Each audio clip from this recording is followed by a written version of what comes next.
આપણું chapter number 7 છે નિયંત્રણ અને સંકલન. હવે નિયંત્રણ અને સંકલન શબ્દ હકીકતમાં શું કહેવા માંગે છે અને શું છે એની એક વિગતવાર માહિતી મેળવી લઈએ. નિયંત્રણનો મિનિંગ થાય છે એક જોતા સાદી ભાષામાં કહીએ તો કંટ્રોલ, અને સાથે સાથે આપણું કે અંગો ઉપર એક પ્રભુત્વ હોવું. ઉદાહરણ રૂપે મારા હાથ છે તો એ મારી ઈચ્છાથી હલનચલન થાય છે. પગ છે તો એ આપણી ઈચ્છા ધારીએ ત્યારે ચાલે છે. કે મોં છે એ આપણી ઈચ્છા મુજબ બોલે છે, જીભ ચળવળે છે. તો આપણું એ શરીર પરનું જે પ્રભુત્વ છે અથવા કાબુ મેળવવા માટેની જે રચના છે એને નિયંત્રણ કહેવાય. હવે આવે છે સંકલન. એટલે શું? સંકલનનો મિનિંગ થાય એક સાથે ઘણા બધા કામોને કરવા. ઉદાહરણ લઈએ. ધારો કે આપણે વાહન લઈને જઈએ છીએ. સમજો કે તમે બાઇક ચલાવો છો તો સામેના ભાગમાંથી કોઈ મોટું હેવી વાહન આવે છે ને રસ્તો ઘણો નાનો છે, તો ન છૂટકે તમારે તમારા વાહનને તમારા રસ્તાની કોઈ એક સાઈડ, એક બાજુ પર રાખવું પડે એમ છે. તો આમાં આ ઘટનામાં તમારા બધા અંગો એક સાથે કામ કરશે.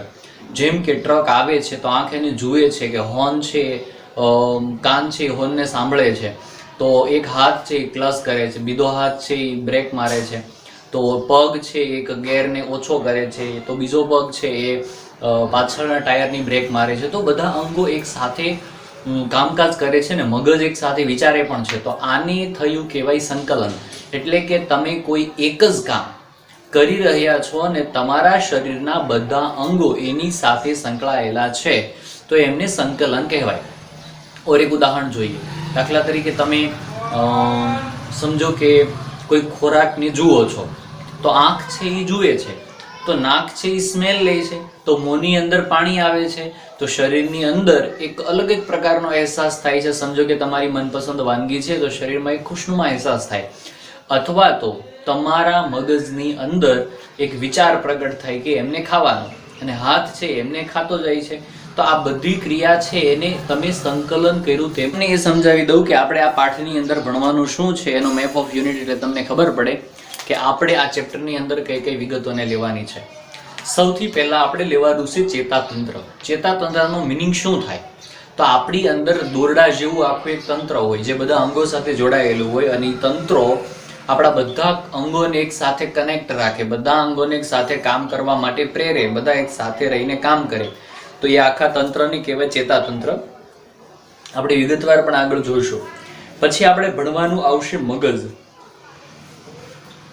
અને મગજના કુલ 3 ભાગ હોય છે: અગ્ર મગજ, મધ્ય મગજ અને પછો મગજ. આ અલગ અલગ મગજ છે, અલગ અલગ પ્રકારના કામ કરે છે. તો એના કામ વિશે આપણે થોડી વિગતવાર ચર્ચા કરવાની થશે. પછી પરાવર્તી ક્રિયા કોને કહેવાય? તે પરાવર્તી ક્રિયાનો મીનિંગ શું થાય કે આપણી ઈચ્છા હોય કે ન હોય બટ એ ક્રિયા તો બની જ જાય. દાખલા તરીકે આપણી આંખની અંદર કોઈ ઝાપટ મારવાની કોશિશ કરે તો આપણી આંખ આપને આપ બંધ થઈ જાય, આપણને ખબર હોય કે ના હોય. અથવા તો સમજો કે આપણો પગ છે, આપણે ચાલા જતા હોય અને આપણો પગ અચાનક કોઈ કાંટા પર પડે, કે કાંટો આપણને ખૂટે. હવે આપણે વિચારીએ કે ન વિચારીએ, પગ આપણે આપ પહેલા ઉપડી ગયો હોય, પછી આપણને ખબર પડે કોઈ ગયા.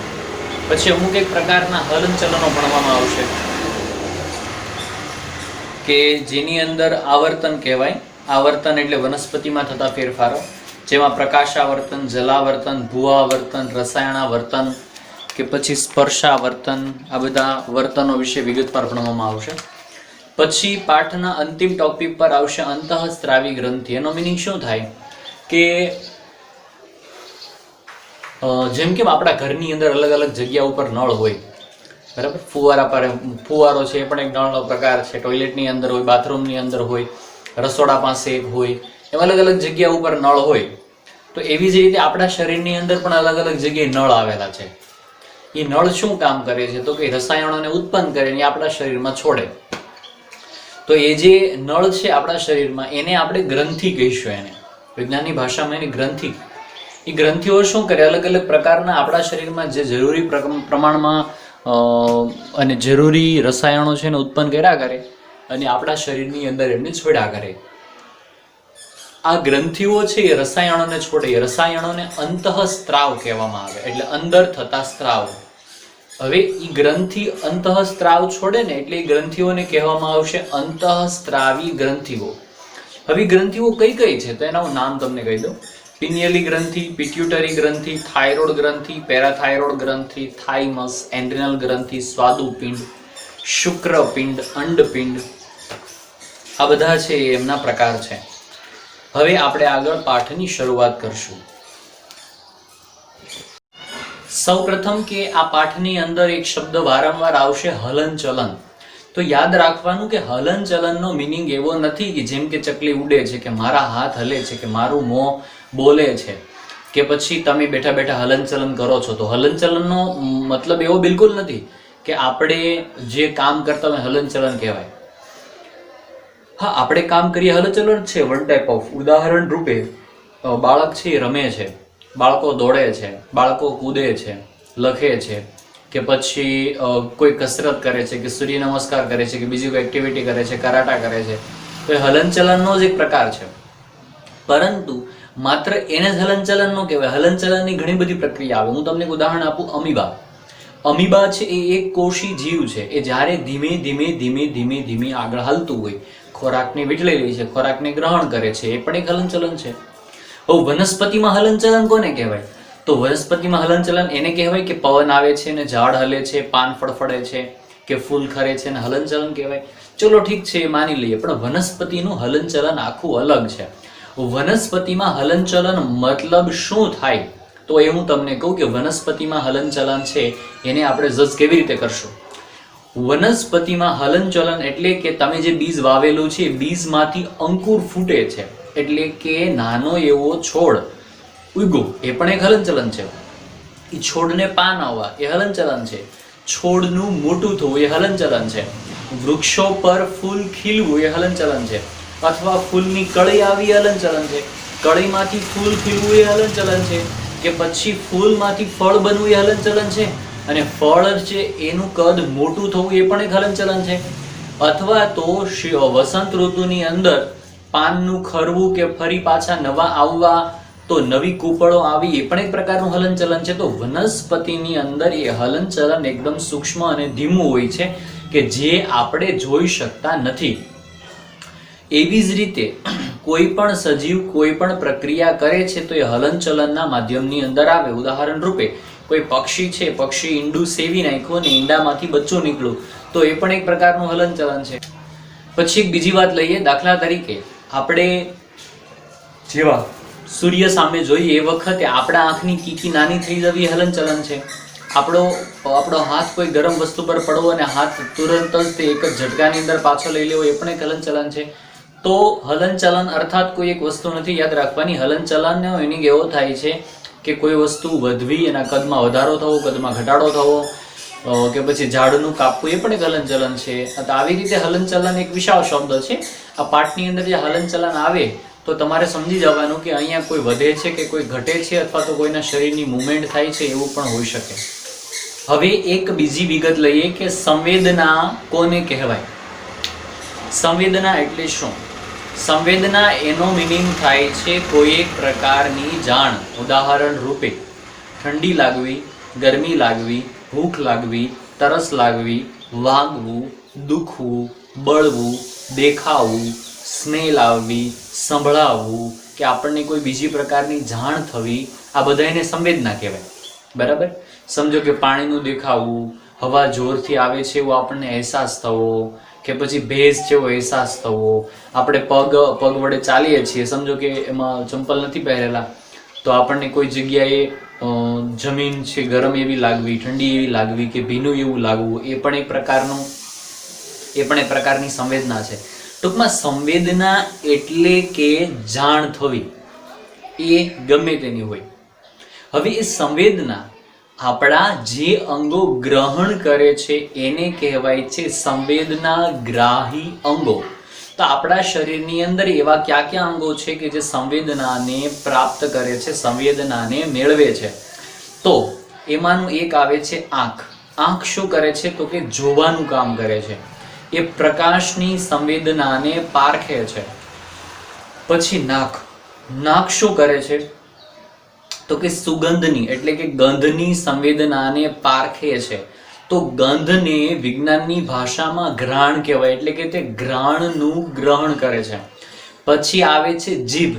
તો જીભ શું કરે છે? તો કે સ્વાદ કેવો છે તેને પારખે છે, એટલે કે સ્વાદ છે એમને નિહાળે છે, સારો છે, ખરાબ છે, તીખો છે, ગળો છે, કે પછી મીઠો છે, કે તુરો છે, કે સ્વાદવિહીન છે.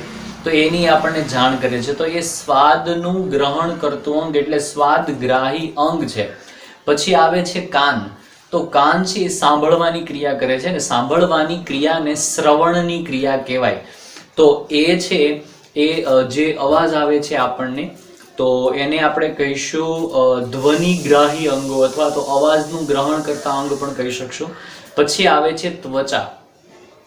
ત્વચા છે એ કોઈ પણ પ્રકારના સ્પર્શને પારખી શકે છે, કે કેવો સ્પર્શ છે, ગરમ છે કે નરમ છે, સારો છે કે ખરાબ છે, ખૂતે છે કે પછી મુલાયમ છે. તો એ સ્પર્શનું ગ્રહણ કરે છે, એટલે આપણે એને કહીશું સ્પર્શ ગ્રાહી અંગ. તો આવી રીતે મુખ્યત્વે આપણા શરીરની અંદર કુલ 6 અંગો છે કે જે આપણને બહારના ભૌતિક પરિસરમાં કે ભૌતિક વાતાવરણમાં જે તે ઘટનાઓ ઘટે છે, કે જે તે ઘટનાઓ બને છે, એનાથી આપણને માહિતગાર કરે છે. તો એ આપણા માટેના એક સેન્સેશન કહેવાય, કે જે આપણને બહારના પર્યાવરણ સાથે આપણને જોડવાનું કામ કરે. હવે જુઓ, મેં તમને એમ કીધું કે આપણા શરીરની અંદર કુલ 6 સંવેદનાગ્રાહી અંગો હોય. તો આપણને મનમાં પહેલો સવાલ એમ થાય કે એ અંગોની અંદર તો એવું તે વળી શું હશે કે જે આ સંવેદનાઓ પારખે છે? તો સાંભળજો. હવે આંખ છે ને, આંખ, તો આંખ છે એ દ્રશ્ય છે એને મેળવવાનું કામ કરે. તો આ આંખની અંદર નાના નાના એવા કોષો હોય છે પાછળના ભાગમાં. તમને મેં આગળના ચેપ્ટરની અંદર એક જે રંગબેરંગી દુનિયાવાળો ચેપ્ટર હતું, પ્રકાશની રંગબેરંગી દુનિયા બાબત પર ચર્ચા કરી હતી. તો એની અંદર મેં તમને એમ કીધું હતું કે જે આંખ હોય ને, તો આંખની પાછળના ભાગમાં નેત્રપટલ હોય. એ નેત્રપટલ પર કોષો હોય. હવે આગળના જેટલા પણ સિલેબસ અત્યાર સુધીમાં બન્યા એમાં બધી કોષો એવો શબ્દ વાપરવામાં આવ્યો, પરંતુ હવે આ જે નવો સિલેબસ છે એની અંદર કોષની જગ્યા ઉપર એને એકમ કીધું છે. હવે એકમ શા માટે? ઉદાહરણ રૂપે આપણું શરીર આખું શેનાથી બન્યું? કોષથી. તો આખા શરીરનો એકમ શું છે? તો કે કોષ. તો કોષ શબ્દ વાપરો કે એકમ શબ્દ વાપરો, બંને એક થાય છે. અત્યારે આ પાઠ પૂરતી, હકીકતમાં એક બેનો મિનિંગ એક થાય નહીં, પરંતુ ટેક્સ્ટબુકની અંદર કે કોઈ પણ સાહિત્યમાં આ ચેપ્ટરમાં કોષની જગ્યા ઉપર એકમ વાપરેલું છે. મતલબ હું જ્યાં જ્યાં એકમ એવો શબ્દ બોલું તો ત્યાં તમારે સમજવાનું કે અહીંયા કોષ એવી ચર્ચા થઈ રહી છે. તો સમજો, દાખલા તરીકે આપણી આંખ એ પ્રકાશને ગ્રહણ કરવાનું કામ કરે, તો એની અંદરના ભાગમાં પાછળ કોષો હોય. તો એ કોષોને આપણે કહીશું એકમો. તો એ એકમો શું કામ કરે છે? તો એ એકમો પ્રકાશની આવતી જાણને એક્સેપ્ટ કરે છે, એટલે કે મેળવે છે. તો આપણે એ એકમોને એટલે કે કોષને કહેવાનું છે પ્રકાશગ્રાહી એકમો. તો પ્રકાશગ્રાહી એકમો છે એ આંખમાં હોય છે, અને તે એકમો આપણને જે દ્રશ્ય રૂપે કે પ્રકાશ રૂપે કે આંખ વડે જે જાણ થાય છે એ મેળવવાનું કામ કરે. તો યાદ રાખવાનું કે આંખની અંદર જે જોવાનું કામ કરે છે, પ્રકાશને મેળવવાનું કામ કરે છે, એને કહેવામાં આવે છે પ્રકાશગ્રાહી અંગ. હવે બીજી વાત લઈએ. દાખલા તરીકે નાક. તો તમને ખબર હશે કે નાક છે એના વિશે પણ આપણે આગળ ભણેલા છીએ થોડું ઘણું. નાકની અંદર અંદરના ભાગમાં વાળ હોય, એને પક્ષમો કહેવાય, અને એની નીચે એટલે કે ફરતે તમે ઘણી વખત નાક સાફ કરતા હોય તો મહેસૂસ થયું હોય કે અંદરના ભાગમાં અમુક સ્તર હોય, ત્યાં કોષો હોય. તો આંખ શું કામ કરે છે? તો કે આંખ છે નાક છે તે નાક ઘ્રાણને લે છે. ઘ્રાણને એટલે કે ગંધને, એ ગમે તેવી હોય, સારી હોય એટલે કે સુગંધ હોય કે દુર્ગંધ હોય, તો એને લે. તો નાકની અંદર એવું તે શું છે કે જે આ ગંધને પારખી શકે છે? તો નાકની અંદર પણ અમુક એક એવા કોષો હોય છે, એટલે કે કોષોને આપણે કહીશું એકમો. જે એકમો ગંધને એટલે કે ઘ્રાણને લે છે, એટલે આપણે એને કહેવાનું છે ઘ્રાણગ્રાહી એકમ. તો આ વાત થઈ નાકની. તો નાકની અંદરના કોષો એટલે કે એકમ જે ઘ્રાણને એટલે કે સુગંધને કે દુર્ગંધને લે છે, એટલે કે ગંધને લે છે, તે ઘ્રાણગ્રાહી એકમ. ત્યાર પછી આવશે જીભ. બરાબર, જીભ છે સ્વાદ પારખે. તો જીભમાંથી વળી એવું તો શું હશે કે જે હંમેશા સ્વાદને પારખવાનું કામ કરે છે? તો જીભની જે ઉપરની સપાટી છે એના ઉપર કોષો હોય, એ કોષો છે એ સ્વાદને પારખતા હોય. કોષો એટલે એકમો. હવે એ એકમો, એ કોષો સ્વાદને પારખે છે, સ્વાદનું ગ્રહણ કરે છે, એટલે આપણે એને કહીશું સ્વાદગ્રાહી એકમ. એટલે કે તેને સ્વાદગ્રાહી કોષો કહીશું. આપણી જે જીભ છે એમાં અલગ અલગ જગ્યા ઉપર હોય. એક ભાગ ગળાવ ભાગ પારખતો હોય, તો કિનારીઓ છે ખાટા ભાગને પારખતી હોય, તો છેલ્લો ભાગ છે કડવાને પારખતો હોય, તો કોઈ ભાગ ખારાને પારખતો હોય. એવી રીતે અલગ અલગ કોષો હોય. તો આપણે વાત કરી 3ની, 1, 2 અને 3. હવે આવે છે કાન. તો કાન છે એની અંદર કર્ણપટલ હોય. તો એ કર્ણપટલ શું કરે છે? બહારથી જેટલી પણ ધ્વનિ આવે છે, એટલે અવાજ મતલબ સાઉન્ડ જે આવે છે એ એનું ગ્રહણ કરવાનું કામ કરે છે. એટલે કે અંદરના જે કોષો છે, અંદરના એકમો છે એ ધ્વનિને મેળવે છે. એટલે આપણે એ એકમોને કે કોષોને કહીશું ધ્વનિ ગ્રાહી એકમો, એટલે કે ધ્વનિ ગ્રાહી અંગો. ત્યાર પછી ખાસ કરીને આપણે લઈએ હાથ. આપણે કોઈ પણને હંમેશા અડવું હોય, ઠંડુ છે કે ગરમ છે, ઘાટું છે કે આછું છે, કઠણ છે કે મુલાયમ છે, તો આપણે કોઈ દિવસ કોણીનો યુઝ નથી કરતા, કે ખાસ કરીને ગોઠણનો યુઝ નથી કરતા, કે પગનો યુઝ નથી કરતા.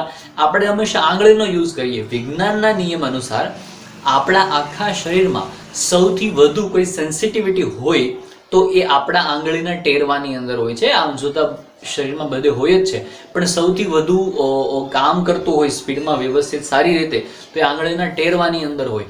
એટલા માટે આંગળીના જે ટેરવા છે એની અંદર જે કોષો છે એ સ્પર્શની સંવેદનાને મેળવે છે, એટલે આપણે એને કહીશું સ્પર્શગ્રાહી એકમો, એટલે કે સ્પર્શગ્રાહી કોષો. તો યાદ રાખવાનું, જ્યારે જ્યારે એકમો જેવો શબ્દ વપરાય, અર્થાત અહીંયા કોષની વાત થઈ રહી છે. કયા કોષો? જો બહારની સંવેદના મેળવવાનું કામ કરે છે તે. આંખ છે તો કે દ્રશ્ય પ્રકાશની સંવેદના મેળવે છે, તેમાં પ્રકાશગ્રાહી એકમો છે.